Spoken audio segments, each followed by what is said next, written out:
Bonjour tout le monde, bienvenue à cette visioconférence. Ce matin, on a la chance de recevoir Odile et Douchan de Azure Sport Santé. Ils vont nous présenter donc une visioconférence sur la thématique suivante, l'activité physique, une alliée pour la santé du salarié et celle de l'entreprise. Douchan, Odile, je vous laisse la main pour cette visioconférence. Et puis surtout, pour les participants, n'hésitez pas à mettre toutes vos questions dans le chat et on se fera un plaisir de vous donner la parole au fur et à mesure. Bonne visio à toutes et à tous. Donc, bonjour à toutes et à tous. Merci déjà à l'UP06 pour cette invitation. Et merci à vous tous d'être là pour cette présentation donc, sur les bienfaits de l'activité physique pour la santé. Donc, notamment, on va parler de l'activité physique en milieu professionnel on verra pourquoi et comment agir. Donc, pour me présenter, je m'appelle Douchan Pieva, je suis le chargé de développement du sport santé et éducateur sportif et je travaille pour l'association Azure Sport Santé, qui est le centre de ressources et d'expertise du sport santé reconnu par l'Agence régionale de santé pour le département des Alpes-Maritimes et le Var. Et donc, avec moi aujourd'hui, la coordinatrice de l'Agence Sport Santé, Odile Diagana, qui va vous présenter notre association et nos missions. Bonjour à toutes et à tous et merci d'être ici avec nous. Moi, je vais être très brève et juste faire une petite introduction à la présentation que va vous faire après Douchan, puisqu'après, je suis moi-même en formation juste après cette introduction et je m'en excuse par avance, mais je sais que Douchan va faire le maximum pour vous convaincre et vous présenter donc l'activité physique en milieu professionnel. En quelques mots, Azure Sport Santé, effectivement, on a un centre de ressources et d'expertise du sport santé pour la région Sud-PACA. On a 5 ou 6 ans bientôt d'existence et on a une seule raison d'être, c'est promouvoir et développer la pratique de l'activité physique en tant qu'outil de santé, que ce soit en thérapeutique ou en prévention, et ce, tout au long de la vie. Et évidemment, la partie on passe au travail est une très très longue partie de notre vie, donc elle est d'autant plus importante à appréhender pour l'activité physique, puisque malheureusement aussi, comme vous le dira tout à l'heure Douchan, on est de plus en plus sédentaire au travail, donc ça sera particulièrement intéressant de connaître un petit peu les mécanismes, les recommandations, les bienfaits de l'activité physique et ce qui peut être mis en place évidemment dans l'entreprise ou dans les entreprises, que ce soit des petites ou des grandes, pour justement lutter contre la sédentarité et être plus actif dans son quotidien. On a donc des valeurs évidemment qui sont celles d'une démarche de santé publique. On est agréé par l'Agence régionale de santé et on a à cœur évidemment de rendre accessible au plus grand nombre l'activité physique. Donc évidemment pour que celle-ci soit démocratique et qu'elle se fasse dans tous les secteurs de la vie et à tous les âges. On a une démarche complémentaire et collaborative, c'est-à-dire qu'on souhaite être une valeur ajoutée, un accompagnant par rapport aux acteurs de terrain qui existent déjà, notamment ceux qui encadrent l'activité physique. Et puis on est né d'une étude scientifique qui s'appelle l'étude As du cœur et qui maintenant devient une étude d'ailleurs nationale qui va viser à étudier la faisabilité de la prise en charge d'une activité physique par l'assurance maladie. Donc, notre, on va dire, essence, c'est effectivement d'évaluer, de modéliser pour justement pouvoir dupliquer, reproduire des projets pilotes qu'on a pu mener et qui seront donc au bénéfice du plus grand nombre. Voilà un petit peu pour vous présenter très rapidement notre association. On est une petite association, 8 salariés. On travaille avec pas mal d'entreprises, d'autres associations, des collectivités et on a à cœur d'accompagner toute entité qui souhaite développer ou promouvoir l'activité physique comme un outil de santé, de bien-être, de qualité de vie. Voilà, j'ai été un petit peu plus longue que je ne pensais, mais je suis passionnée, donc je suis toujours plus bavarde. Je vais donc passer le témoin à Douchan qui, je crois, est en train de faire d'ailleurs de l'activité physique au travail puisqu'il est en train de faire du vélo. Non compte tenu de ces mouvements que je vois de sa tête. Voilà, bonne session à tout le monde. J'espère que vous aurez des questions et que vous serez surtout après de très bons ambassadeurs auprès de vos collègues et de vos entités pour prêcher aussi la bonne parole. Voilà, je vous quitte. À très bientôt et bonne session. Merci Odile. Au revoir Odile, à bientôt, merci. Bientôt. Donc, moi, pour lutter contre la sédentarité, je fais la présentation debout. J'ai l'habitude déjà de travailler debout. Je ne fais pas de vélo, mais je suis debout. Donc, au programme aujourd'hui, on va parler de l'activité physique avec quelques constats, bienfaits et recommandations. On va faire ensemble une pause active, donc pour vous montrer un bon exemple pour comment lutter contre la sédentarité. Et ensuite, on verra pourquoi agir en milieu professionnel et on va vous donner quelques repères pour agir, notamment avec notre démarche Je bouge plus au travail. Et on va vous présenter la nouvelle formation que nous allons créer avec le groupe IRA. Donc, on va entrer dans le vif du sujet avec l'activité physique, quelques constats, bienfaits et recommandations. Donc, il faut garder en tête qu'on parle de l'activité physique pour la santé. Et c'est pour ça que je pense que c'est intéressant et important de commencer avec la définition de la santé. Donc, aujourd'hui, on sait que la santé est un état de complet bien-être physique, mental et social. Et donc, ça ne consiste pas uniquement en absence de maladie. Donc, c'est une définition qui nous est proposée par l'Organisation mondiale de santé. Si on parle de la santé, et en lien avec l'activité physique, on sait aussi que l'inactivité physique est devenue un problème majeur de santé publique. Et donc, selon une étude qui a été publiée en 2012 dans le prestigieux magazine Lancet, cette insuffisance d'activité physique qui est à l'origine de nombreuses maladies chroniques est devenue donc la première cause de mortalité évitable dans le monde. Et elle est passée devant le tabagisme avec 5,3 millions de décès dans le monde. Et donc, l'Organisation mondiale de santé estime qu'il y a environ 10% de décès dans la région européenne dus à cette inactivité physique. Alors qu'on sait aussi, selon les nombreuses études qui ont été faites un peu partout dans le monde, mais notamment aux États-Unis et en Europe, que 30 minutes d'activité physique à intensité modérée 5 fois par semaine, ce qui correspond aux recommandations de l'Organisation mondiale de santé, pourrait réduire le risque de mortalité de 30%. Aujourd'hui aussi, on connaît donc la différence entre la sédentarité et l'inactivité physique. Pendant longtemps, on pensait à ces deux termes comme des synonymes. Donc, on sait que la sédentarité, c'est un temps cumulé passé en position assise ou allongée dans sa journée. Et si on passe plus de 7 heures par jour dans ces positions-là, en dehors de temps de sommeil évidemment, on a un niveau de sédentarité qui est élevé. Donc, la sédentarité, à différence de l'inactivité physique, qui est une activité physique en dessous de seuil recommandé par l'OMS, donc on vient de voir. Alors, pourquoi c'est important de connaître ces différences, de différencier les deux termes? Parce qu'aujourd'hui, on sait que les effets néfastes de la sédentarité sur la santé sont indépendants de ceux de l'insuffisance d'activité physique. Donc, pour vous donner un exemple, on peut être en même temps actif et sédentaire, ce qui est mon cas, ce qui est le cas de mes collègues dans l'association. Donc, on fait tous 1 heure d'activité physique ou de sport quasiment tous les jours. Donc, on est considéré comme actif, voire très actif. Mais en même temps, pour préparer nos interventions, nos présentations, nos projets, on passe 7, 8, 9 heures derrière nos ordinateurs. Donc, on a un niveau de sédentarité qui est élevé. Ça peut aller dans l'autre sens aussi. Par exemple, au milieu hospitalier, le personnel qui va piétiner toute la journée. Donc, ils ne seront pas sédentaires, mais ils ne vont jamais atteindre un niveau d'activité physique d'intensité modérée. Donc, ils seront insuffisamment actifs. Donc, pour prévenir ces deux facteurs de risque, l'Organisation mondiale de santé nous préconise donc de lutter contre la sédentarité, de faire des pauses actives de 2 minutes toutes les 90 minutes. Pendant la crise sanitaire avec le Covid-19, ça a encore changé parce que le niveau de sédentarité a encore augmenté en télétravail. Donc, les recommandations disent maintenant de faire des pauses actives de 2 minutes toutes les 60 minutes. Il faut évidemment respecter les recommandations en termes d'activité physique, donc 30 minutes d'activité physique à intensité modérée 5 fois par semaine. Et idéalement, avoir dans la semaine aussi 2 séances de renforcement musculaire pour avoir encore plus d'effets bénéfiques pour la santé. Il faut savoir qu'une séance de renforcement musculaire peut souvent être considérée comme une activité physique à intensité modérée, donc on peut l'intégrer dans la 5 fois par semaine. Donc, si on parle de l'intensité, c'est bien de connaître les recommandations, c'est encore mieux de les comprendre. Donc, je ne sais pas si vous savez comment on peut déterminer l'intensité de l'exercice.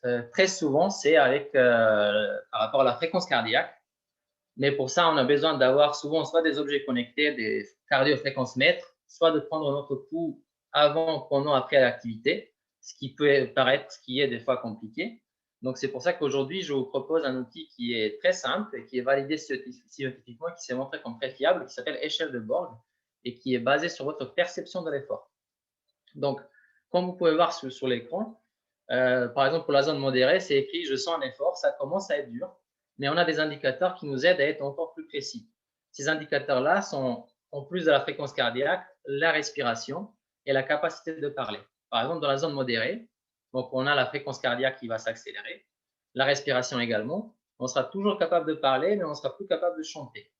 Si on augmente l'intensité, si on passe dans la zone orange, dans la zone soutenue, donc la respiration va s'accélérer, on serait toujours capable de parler, mais de dire que des phrases très courtes ou que des mots. Et si on passe dans la zone rouge, dans la zone d'intensité très élevée, donc la respiration va être tellement rapide qu'on ne sera plus capable de parler. Donc là, je pense que c'est intéressant de faire le lien avec vos activités au quotidien pour savoir donc, si vous êtes souvent dans la zone modérée, zone soutenue, zone d'intensité très élevée. Je vais vous proposer un questionnaire par la suite pour voir si vous êtes suffisamment ou insuffisamment actif. Et vous pouvez vous servir d'échelle de bord. Ce qui est intéressant aussi avec l'activité physique, c'est qu'on trouve un effet dose-réponse. Qu'est-ce que ça veut dire? Ça veut dire que dès qu'on commence à faire un peu d'activité physique, ou dès qu'on reprend, on peut tout de suite sentir les effets bénéfiques. Et même si on faisait que 15 minutes d'activité physique à intensité modérée par jour, on pourrait réduire le risque de mortalité de 14%. Donc, pour les personnes qui n'ont pas suffisamment de temps, qui pensent qu'ils n'ont pas suffisamment de temps, il faut savoir que 15 minutes, c'est déjà beaucoup, beaucoup mieux que rien. Et les fameuses 30 minutes, on n'est pas obligé de les faire d'affilée. On peut également faire 3 fois 10 minutes dans la journée. Mais c'est au moins 10 minutes d'affilée, mais on peut faire le matin, le midi et le soir. Et on aura également des effets bénéfiques pour la santé. On serait dans les recommandations. Il faut aussi savoir que l'effet dose-réponse, ça veut dire que si on fait plus d'activité physique de ce qui est recommandé, on aura encore plus d'effets bénéfiques.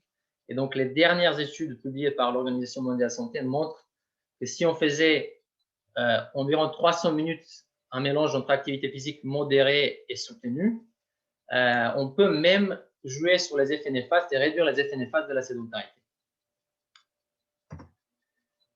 On sait aujourd'hui que les nombreuses études scientifiques ont démontré un impact bénéfique de l'activité physique sur différentes maladies. Donc, comme vous pouvez voir, les maladies cardiovasculaires, respiratoires, l'ostéoporose, différents cancers, syndrome dépressif, maladie d'Alzheimer, mais également donc, sur le surpoids, obésité, hypertension artérielle, diabète de type 2, arthrose, Parkinson, sclérose en plaques, les AVC et le stress et l'anxiété. Donc, pour faire un petit résumé, aujourd'hui, on sait que l'activité physique adaptée et régulière limite les risques de maladies cardiovasculaires, d'hypertension, de diabète. Pour les salariés, un point qui est important, diminue le stress, prévient le trouble musculo-squelettique et augmente la concentration.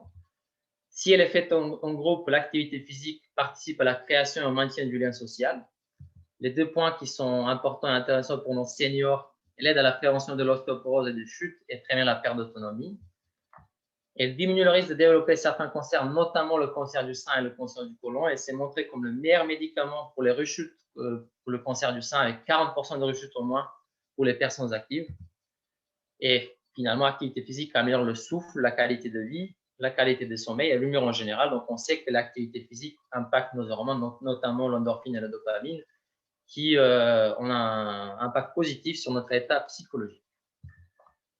Si on parle de l'impact de l'activité physique sur le cerveau, je pense que je vous propose une vidéo qui est très intéressante, qui parle donc du processus de neurogénèse et la création de nouveaux neurones grâce à l'activité physique. Ici, à l'INSERM, Francis et Muriel travaillent sur ces rongeurs depuis 2 ans. Ils réalisent une expérience inédite en France. D'un côté, des souris en cage. De l'autre, les mêmes souris, mais avec un détail en plus, celles-ci peuvent courir dans une roue. Ainsi, les deux chercheurs peuvent comparer les effets sur les souris actives et inactives. Derrière son écran, Francis observe en direct l'activité des rongeurs. Il court en moyenne 5 heures par jour. Ensuite, c'est Muriel qui prend le relais. L'avantage de la souris, c'est l'accès rapide à son cerveau post-mortem. Dans son microscope, Muriel observe et analyse les cellules nerveuses de l'hippocampe qu'elle a prélevées sur les 2 types de souris. Et la différence est flagrante. Sur cette image, une souris sédentaire. Et sur celle-ci, une souris active. Ici, on voit bien que les neurones sont en nombre nettement plus important. Il semblerait qu'il y ait une augmentation de la vascularisation cérébrale au niveau du cerveau, ce qui permettrait d'apporter beaucoup plus de nutriments à cette structure particulière. Et ces nutriments, ces facteurs de croissance, aideraient donc à la création de nouveaux neurones. Mais cette expérience sur les rongeurs est-elle applicable à l'homme? Muriel en est convaincue. Ce phénomène que nous étudions plus particulièrement, qui est la création de nouveaux neurones, c'est un phénomène qui existe donc chez l'homme. Donc on a vraiment de fortes raisons de penser que l'exercice physique pourrait agir sur la mémoire et les états anxieux, par exemple, en passant par ce phénomène qui est la neurogénèse hippocampique adulte. L'exercice physique développerait donc de nouveaux neurones. Et donc, même si aujourd'hui on connaît tous ces effets positifs et bénéfiques de l'activité physique, on est quand même de plus en plus inactif, de plus en plus sédentaire et de moins en moins actif. Donc, on fait 8 fois moins d'activité physique il y a 200 ans et on fait 2 fois moins d'activité physique il y a que 50 ans. Ça continue à diminuer. Donc, ce qui est un peu logique au vu de l'évolution des métiers, l'évolution technologique. Mais il faut aussi savoir qu'on a autant de problèmes de santé liés à cette inactivité physique car notre corps est quand même fait pour bouger. Donc, quels sont les moments de vie pour faire notre activité physique? On a le temps de loisir, ou au lieu de passer notre temps allongé sur le canapé devant les écrans, on peut aussi choisir des activités qui font du bien au corps et à l'esprit. Donc, on peut aller se balader, marcher, courir, faire du vélo, nager, grimper, danser, pourquoi pas. Donc, plein d'activités qu'on peut choisir. Ce qui est important, c'est la notion de plaisir qu'on verra par la suite. Il y a aussi le temps de transport. Dès qu'on peut, des fois, on est obligé de se déplacer en voiture, évidemment, mais dès qu'on peut, il faut privilégier les modes de transport actifs. Donc, on peut se déplacer à pied, en vélo, en trottinette, pourquoi pas. Donc, il faut savoir que ce mode de transport peut nous aider à augmenter notre niveau d'activité physique, lutter contre la sédentarité, et c'est aussi bien pour l'écologie. Il y a aussi tout ce qui est activité domestique. Donc, il faut savoir que l'activité physique, ce n'est pas que de l'activité physique encadrée et le sport, c'est aussi tout ce qui est jardinage, bricolage, le ménage. Donc, selon l'intensité que vous mettez dans ces activités-là, comme on a vu avec l'échelle de Borg, elle peut vous aider à augmenter votre niveau d'activité physique. Mais dans tous les cas, ces activités-là nous aident à lutter contre la sédentarité, à augmenter la dépense énergétique. Donc, pensez-y la prochaine fois que vous êtes obligé de faire ces tâches-là. Peut-être que vous serez encore plus motivé. Et finalement, le travail, donc on sait quand même sur la grande majorité de postes aujourd'hui, on est peu actif et très sédentaire. Donc, c'est pour ça que notre objectif aujourd'hui, c'est de vous aider à lutter contre la sédentarité et augmenter votre niveau d'activité physique. Comment on peut faire ça? Dans un premier temps, déjà, on peut adopter les bonnes habitudes, donc prendre systématiquement les escaliers au lieu de l'ascenseur. Comme on a vu, privilégier les modes de transport actifs et aménager le bureau de façon d'inciter les moments où à couper la sédentarité. Donc, on peut mettre l'imprimante au bout du couloir pour être obligé de se lever régulièrement ou mettre en place les casques audio pour pouvoir marcher et parler en même temps. Et on peut évidemment faire les pauses actives. Donc, le moment est arrivé, je vous invite à vous lever. On va faire tous ensemble une pause active grâce à la vidéo que nous avons créée. Donc, il suffit de suivre la vidéo. Je vais la commenter en même temps et j'espère que la qualité va être suffisamment bonne. Et c'est parti. Ça fait 1h30, je crois que c'est comme c'est l'entrée. 5, 4, 3, 2, 1, go!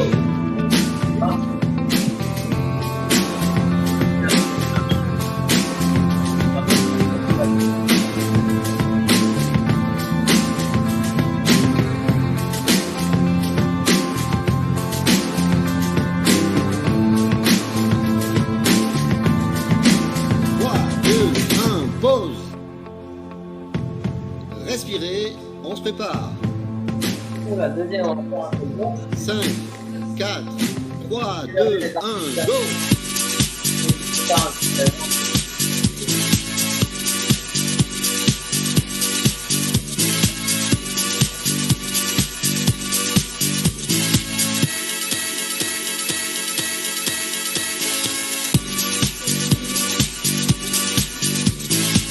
2, 1, pause. Respirez, on se prépare. Le troisième exercice, c'est un exercice. 5, 4, 3, 2, 1, go!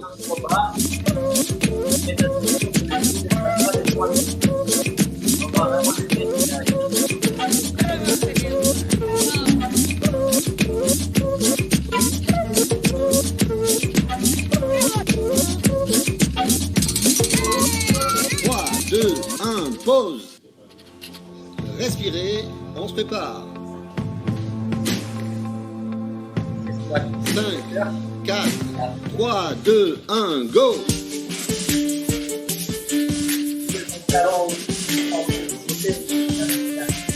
Avec les bras.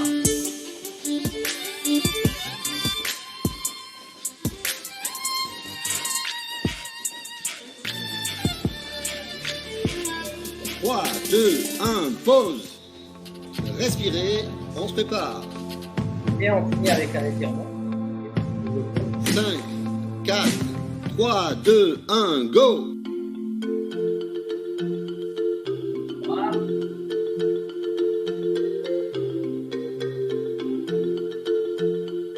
Et on finit avec l'ouverture de la cage thoracique. C'est avec vraiment un exercice qui est important de faire régulièrement. Plus que dans la position assise.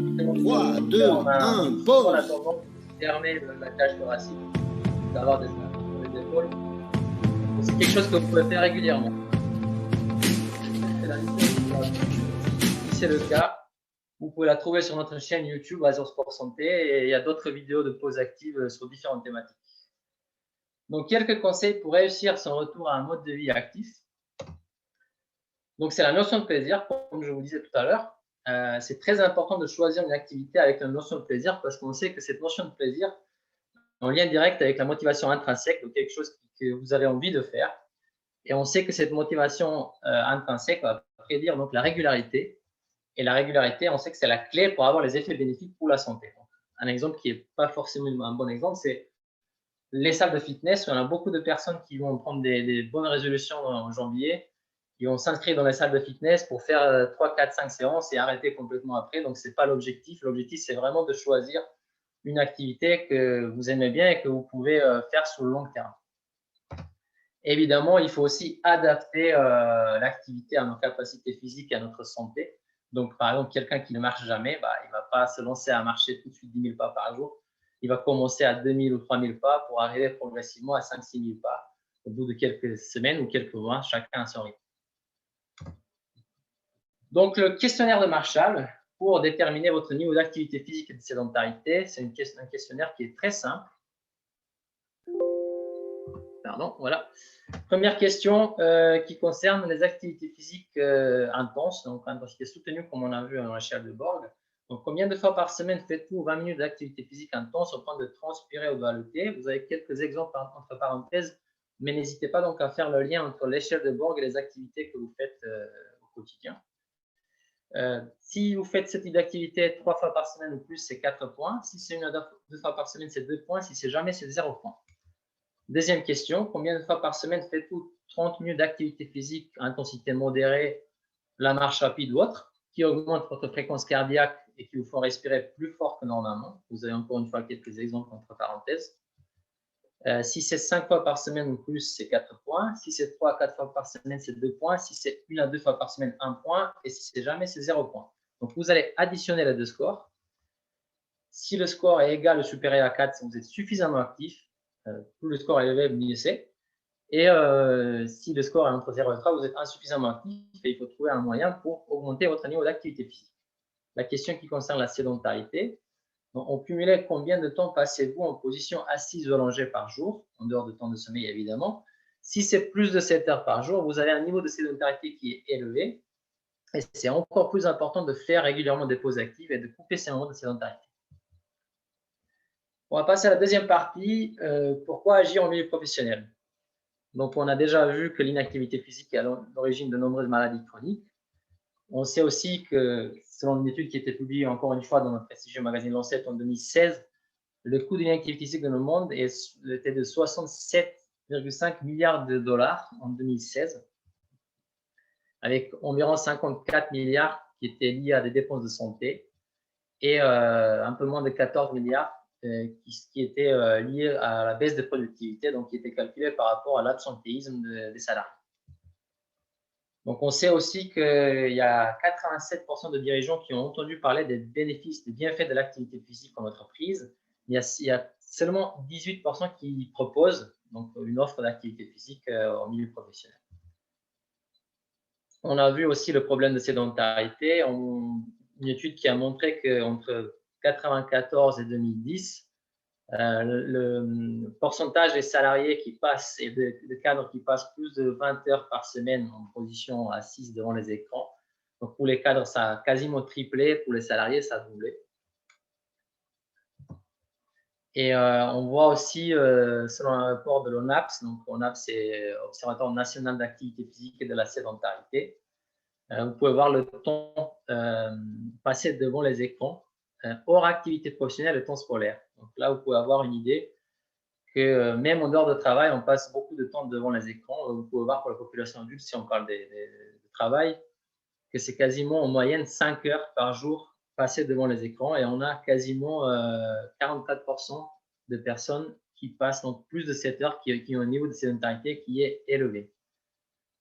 C'est vraiment important de mettre en place des pauses actives, d'adopter les bonnes habitudes, d'augmenter le niveau d'activité physique pour donc réduire les risques pour la santé. Si on parle de troubles musculo-squelettiques, on sait que c'est la première cause de maladie professionnelle et que donc on a troubles musculo-squelettiques qui représentent plus de 10 millions de journées de travail perdues avec un coût supérieur à 1 milliard d'euros. Et c'est souvent lié donc aux lombalgies, avec plus de 2 salariés sur 3 qui ont eu ou auront une lombalgie au cours de leur carrière.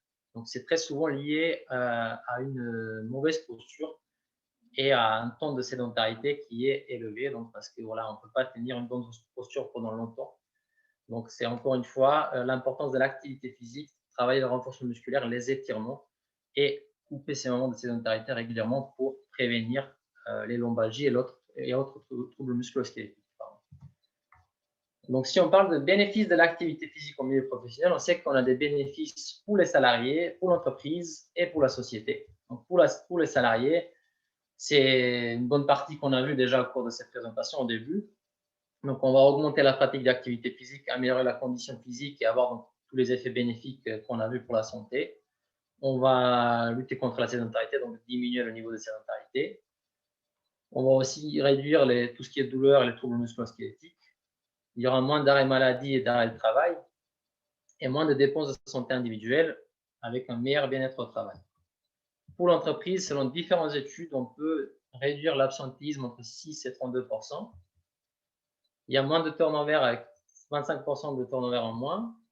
Il y a, selon différentes études, par exemple Goodwill ou études de Santé Canada, il y a entre 6 et 12% de productivité en plus, donc la différence entre un salarié actif et un salarié inactif. Il y a une amélioration de l'image de marque avec 80% de personnes qui estiment, qui donnent une meilleure image de marque aux entreprises qui proposent donc des programmes d'activité physique et pour la santé des salariés. Et il y a un retour sur investissement qui est très intéressant, entre 2,50 € et 4,80 € par 1 € investi, qui est encore une fois calculé par rapport à l'absentéisme des salariés. Pour la société, donc il y a 1% de gain de croissance pour l'économie française si on arrive à augmenter le bien-être des salariés. Et évidemment, on peut impacter, on peut jouer et réduire le coût lié à l'inactivité physique qu'on a vu. Donc, en résumé, avec activité physique au milieu professionnel, on peut donc améliorer le bien-être des salariés, donc améliorer la productivité et avoir un retour sur investissement qui est très intéressant. Et on peut également réduire l'absentéisme et réduire les dépenses de santé. Alors, quelques repères pour agir. Donc, dans un premier temps, notre démarche Je bouge plus au travail, encore une fois avec quelques constats avant. Donc, on a regardé les études, donc l'étude d'Union Sport et Cycle qui a été faite en 2017, qui montre pourquoi les entreprises ne passent pas à l'action, même si les entreprises connaissent aujourd'hui les effets bénéfiques de l'activité physique. Donc, souvent, ce sont les locaux d'entreprise qui ne sont pas adaptés. On a une absence de ressources humaines ou un contexte économique ou social qui n'est pas favorable à la mise en place d'activités physiques. On sait aussi que les principaux leviers pour encourager la mise en place des activités physiques ou sportives sont les incitations financières. Pour les petites et moyennes entreprises, c'est la mutualisation des lieux de pratique, un accompagnement extérieur, comme par exemple qui est proposé par notre association, et la génération de mutuelles. Donc, on a de plus en plus de mutuelles qui remboursent ou proposent des offres pour l'activité physique. Donc, les sociétés savantes, donc notamment l'ONAPS, proposent d'avoir une approche globale et transversale. Donc, Il ne suffit pas simplement de proposer une offre d'activité physique et de s'attendre que tout le monde va adhérer. Il faut aussi travailler sur différentes dimensions. Donc, il faut créer un environnement favorable. Donc, par exemple, comme on a vu, mutualiser les lieux pour les petites et moyennes entreprises, sensibiliser tous les acteurs. Donc, c'est un peu l'objectif aujourd'hui de cette présentation aussi. Et mettre les salariés au centre des actions et s'appuyer donc sur différents acteurs internes et externes. Donc, s'appuyer sur le directeur, manager, les RH, et également sur les professionnels d'activité physique, sur les acteurs publics et sur les mutuelles, donc pour créer des dispositifs d'activité physique durables, donc sur le long terme, ce qui est vraiment l'objectif.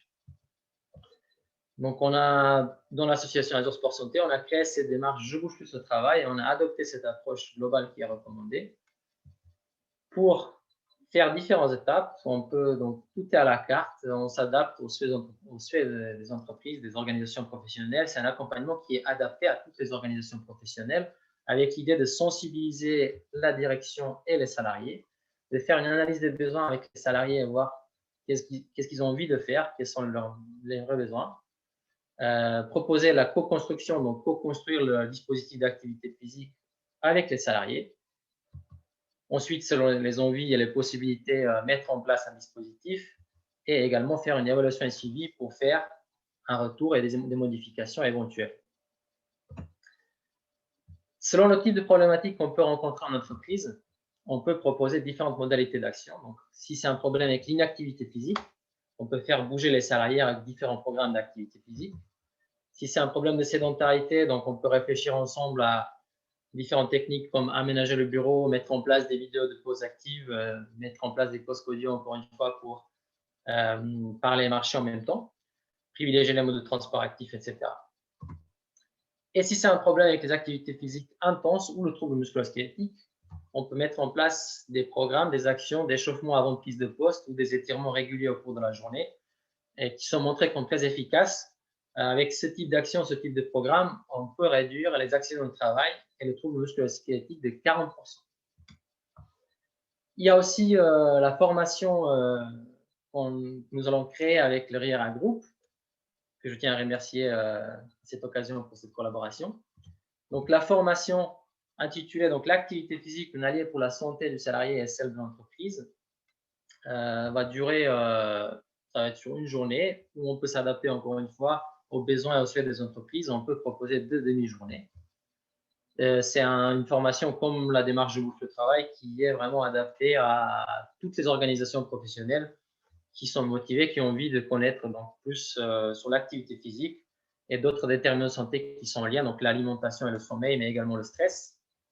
Il n'y a pas du tout de prérequis pour participer à cette formation. Et ce qui concerne le lieu, donc ça peut être dans le locaux de l'organisme de formation qui est cette fois le groupe RIERA, ou on peut se déplacer sur le site de l'entreprise. On est en train aussi de travailler pour proposer des solutions visio, mais c'est vrai qu'on a beaucoup d'ateliers pratiques à chaque fois. Donc, pour l'instant, on n'a pas encore trouvé des solutions idéales pour remplacer le présentiel. L'objectif de cette formation, c'est d'abord de connaître tout ce qui est recommandations et bénéfices de l'activité physique sur la santé en milieu professionnel. Donc, on a vu une petite partie aujourd'hui. Mais également donc, les rôles des autres déterminants de santé en lien avec l'activité physique. Donc, on va parler de stress, l'alimentation et le sommeil. Et également, l'objectif, c'est d'intégrer, de mettre en place. Donc, c'est pour ça qu'au cours de la formation, on aura à chaque fois des ateliers pratiques également. Donc, c'est d'intégrer, mettre en place l'activité physique et de lutter contre la sédentarité dans son quotidien. Les intervenants, c'est l'équipe d'Azure Sport Santé, les professionnels de l'activité physique diplômés et passionnés. On a différents experts dans notre association. Donc, je pense, par rapport à cette formation, je pense notamment au docteur Marion Fournier, qui a fait une thèse dans la création d'habitudes dans l'activité physique, donc qui est spécialisée en changement de comportement dans la psychologie comportementale. Et différentes méthodes pédagogiques seront utilisées. Donc, pour, encore une fois, à chaque fois, ça ne sera pas une formation classique avec que l'apport théorique, mais à chaque fois, donc, on va essayer, avec les salariés, travailler des exemples pratiques et des études de cas, mise en situation pour vraiment pouvoir changer le quotidien et intégrer différentes actions pour lutter contre la sédentarité, augmenter le niveau d'activité physique, mais également donc, gérer mieux le stress, avoir une meilleure alimentation et une meilleure qualité de sommeil. Voilà, en bref. Merci pour votre attention. Je suis disponible pour votre question concernant la formation ou tout le reste par rapport à la présentation. Merci beaucoup, Douchan, pour votre intervention. C'était super intéressant. Est-ce que, alors là, pour le moment, il n'y a pas de questions dans le chat. On a Philippe qui vous remercie pour votre présentation. Je crois que c'était assez complet. Puis en plus, c'était bien avec les vidéos qui illustraient bien les propos. Est-ce que, Douchan, vous avez peut-être un contact, une adresse email à mettre ou un numéro de téléphone? Parce que souvent, les personnes ont des questions après coup à vous poser. Oui, bah déjà, sur le dernier slide. Attendez. Déjà, vous avez quasiment toutes les informations sur tous nos projets sur notre site Azure Sport Santé. OK. On est également sur tous les réseaux sociaux, donc Facebook, Instagram, LinkedIn, Twitter. Et évidemment, donc, sur le site, vous pouvez trouver le mail de l'organisation. Donc, n'hésitez pas à envoyer vos questions ou nous contacter pour toute question. Il y a aussi notre chaîne YouTube où on propose donc, différentes vidéos de pauses actives au milieu scolaire, milieu professionnel. D'accord. Et également adaptées pour les personnes qui sont en télétravail, donc on peut faire à domicile. OK, super. Bon, bah, merci beaucoup, Douchan. Donc, n'hésitez pas à vous rendre sur le site internet et sur les réseaux sociaux d'Azure Sport Santé. Sachez que vous pourrez retrouver cette visio donc, en replay sur le site internet de l'UPE 06 dès cet après-midi ou demain, ainsi que la présentation PowerPoint. Donc, n'hésitez pas à la diffuser autour de vous. On vous souhaite une belle journée et on compte sur vous pour appliquer les conseils de Douchan en faisant de nombreuses pauses actives. Parfait. À bientôt tout le monde. Bonne journée. Merci.